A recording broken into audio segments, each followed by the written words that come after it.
This is Rainbow Harmony, here to help you find balance and peace to live a more colorful life. And welcome back to Manifest with me in March. I'm so excited as always to continue with you guys on this series. So where are we at in the moon cycle? This is the last day of the new moon, and we have spent the last week or so making a vision board, scripting out our intentions, and really getting into it. We've been visualizing before we go to sleep.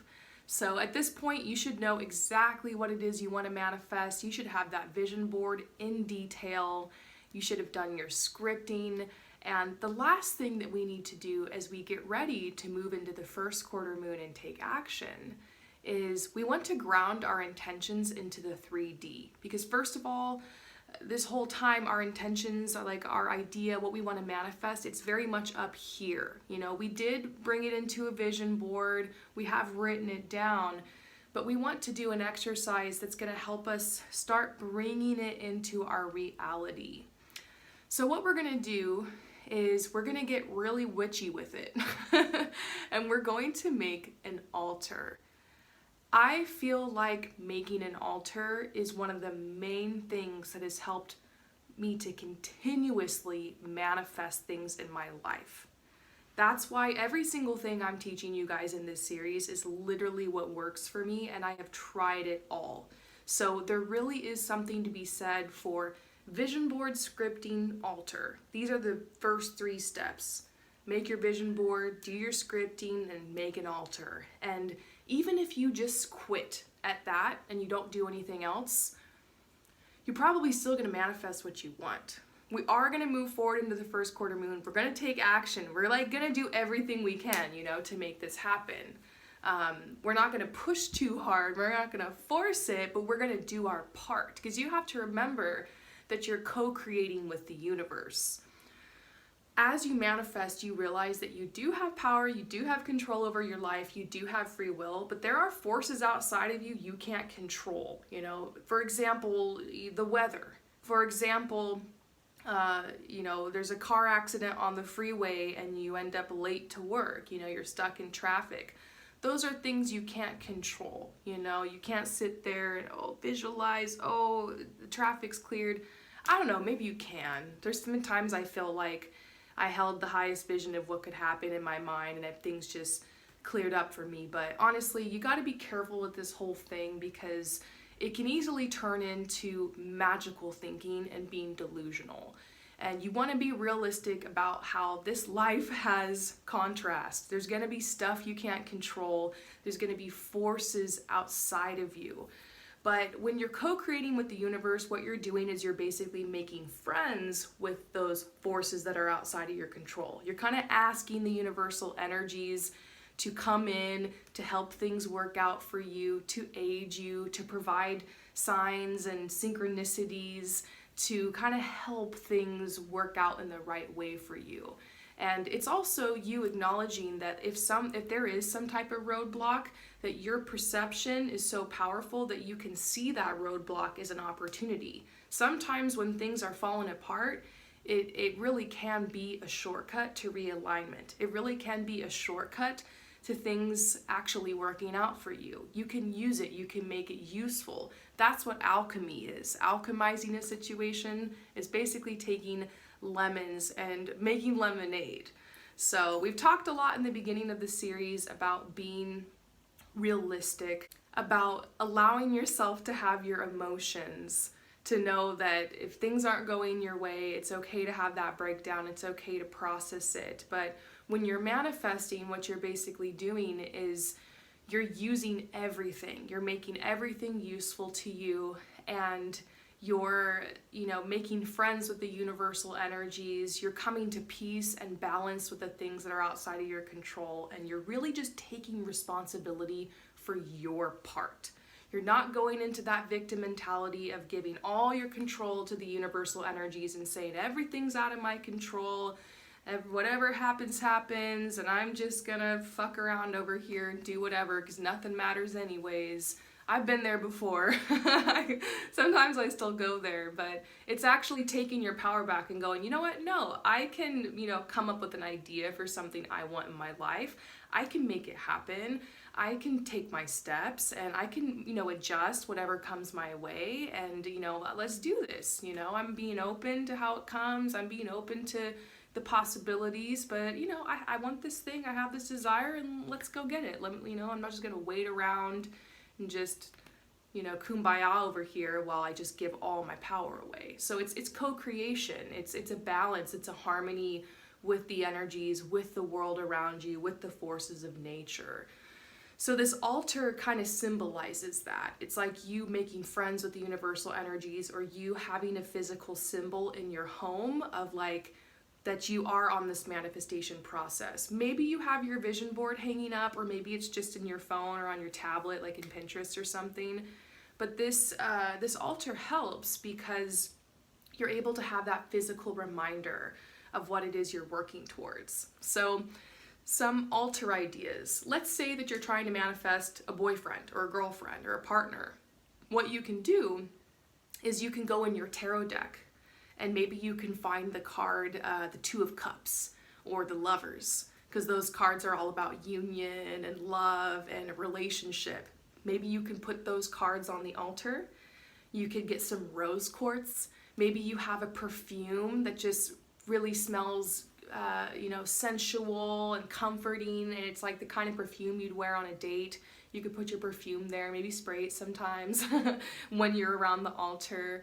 You can put some, maybe like get like a fake diamond ring if you want like a proposal or something. You can put that on there for marriage.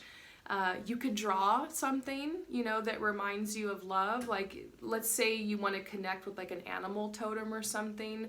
You could maybe draw a picture of a ladybug, because ladybugs are symbols of like a wish being fulfilled and good luck and harmony.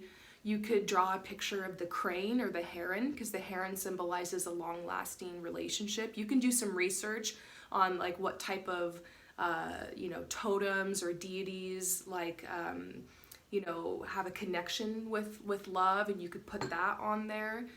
You want to be really careful if you decide to work with a deity or a guide you've never worked with before. I wouldn't like call in Aphrodite and Athena and Lakshmi and like all these random guides if you never worked with them before. You could maybe call in Mother Mary or Jesus if you've like come from a religious background or something and you feel comfortable with those symbols or those icons or those deities.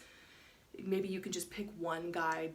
You don't need to put anything religious or any iconography on your altar you feel uncomfortable with. If this makes you feel weird, some people aren't like comfortable with magic or altars, that kind of stuff. I mean, you're on a tarot channel, we're getting weird with it over here, but just saying. But this altar, you could look at it many different ways. It could be a place where you're doing magic, you're doing spells, you're doing rituals. Maybe you can do a ritual on the full moon or something. You can set up the altar and then you can pray in front of it and just ask the universe for what it is you want. Ask and you shall receive. You can simply just make the altar cute and aesthetic as just like a little reminder when you walk by, like, hey, don't forget to go on Rainbow Harmony's channel and check the video for the day. Keep up on my homework. I'm doing this manifestation process. Like, it's gonna happen. It's here in my 3D. It could just be a little reminder to you. Or you could get really into it. You could put symbols of like 222 on there. You can write yourself a check if you're trying to manifest money. Write yourself a check, sign it off like from the universe, put it on the altar. I make an altar. I would show you guys my altar, but it's really personal. And I would suggest if anybody's coming over to drape something over it or hide it. I remember back in the day when I had a landlord, I remember once my landlord was going to come over kind of short notice, and I was like, yeah, okay, you can come over. And then I was like, oh crap, my altar, this looks crazy. Like, I need to do something with this. I had to like scoop everything up, put it in a box, hide it, and be like, oh, I'm not that crazy witch lady. So yeah, I wouldn't let anybody see it unless, your family or people you feel comfortable with, But there really are no rules to this. You can put little trinkets on it, like, you know, like a little evil eye to ward off negativity, to protect your manifestations. You know, you can put like little crystals and stuff on it. You know, you can look up what crystals like help with certain things. If you're trying to manifest money, I highly recommend aventurine or moss agate or tree agate. It's the same type of stone, it's just called two different things. Moss agate or tree agate, really great for manifesting money. Rose quartz for love. Yeah, you can definitely, don't go out getting any moldavite, you guys. But you can put that kind of stuff on your altar. I've really done pretty well with tarot cards. Like, you know how they have those oracle cards that will, like, on them have a little message and it'll say prosperity and abundance, things are moving forward for you. Well, I will take some of those oracle cards that have like really positive messages of exactly what I want to have happen, and I'll put that on my altar. So if you guys were to see my altar right now, you would see like a couple of trinkets. I have like a little airplane charm like that I use to manifest travel with, or just represent like I'm working towards this goal. Sometimes I I have this really cool ring I put on the altar sometimes. I have a lot of just different tarot and oracle cards that kind of spell out exactly what I want to have happen. A lot of times I'll use my tarot cards to like tell a story of like, here's where I'm at now, here's what's going to happen next, here's what's going to happen after that, and then here's me having the thing that I want. Like sometimes I'll spell out the story of like how I want it to go, or how I could imagine it happening or coming into my life. So the whole point with the altar is just to get really creative. After I make my altar for the first time, I always make my altar during the new moon. You know, usually a day or two before the new moon, I just clear it off and then I let it sit for a little bit, and then I will make my new altar. Let's say I'm making it on this desk right here. I'll make my little altar, and then I will light some sage or Palo Santo or incense, and I'll just kind of like, you know, put some good energy into it, maybe take a moment and visualize over it. I'll light a candle, you know, just kind of let it burn, and sometimes I'll get on my knees in front of it and I'll pray. I'll pray to my guides or my deity that I'm working with, or my ancestors, or to the universe or God, or I'll just kind of say it out loud. You can read out loud your I am statements in front of your altar. You can just like, that could be your prayer. You don't have to pray in front of it, but there's a lot of different things you can do. Maybe you set up some stuff and you do like a spell, you know, in front of it. You can look up ideas for spells, and maybe just, this is a good time to do a spell during the new moon. And you can just have fun with it. You can take the altar as far as you want to take it. If you want to get really into it, great. If it's just like 3 things on your nightstand to just kind of remind you you're doing this manifesting thing and you're not that into it, that's fine too. But I don't know, there's something about altars. Whenever I make one, I always notice things manifesting. And something else I would suggest for your altar, it's a good place for gratitude as well. Like a lot of times when I go grocery shopping or when I make a big purchase, if I'm trying to manifest money on my altar, after I go grocery shopping or after I make a big purchase, I will take my receipts and I'll put them on the altar, and then I'll put like a crystal like on top of it just to kind of hold it there. And it's kind of like me coming back to the altar and saying, thank you, look, I already have money. Here's proof that like I'm taking good care of myself and things are manifesting, things are coming through. So you can do stuff like that as well. You can put gratitude items on the altar. You can put examples of things that you've already manifested in like a little space on the altar, just to like help yourself feel like, yeah, like I got this thing, like I can do this.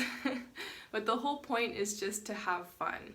So if you have any questions about making your altar, let me know down in the comments below, and I will see you guys tomorrow. Do not miss tomorrow because it is the first quarter moon, and I will see you soon. Peace out.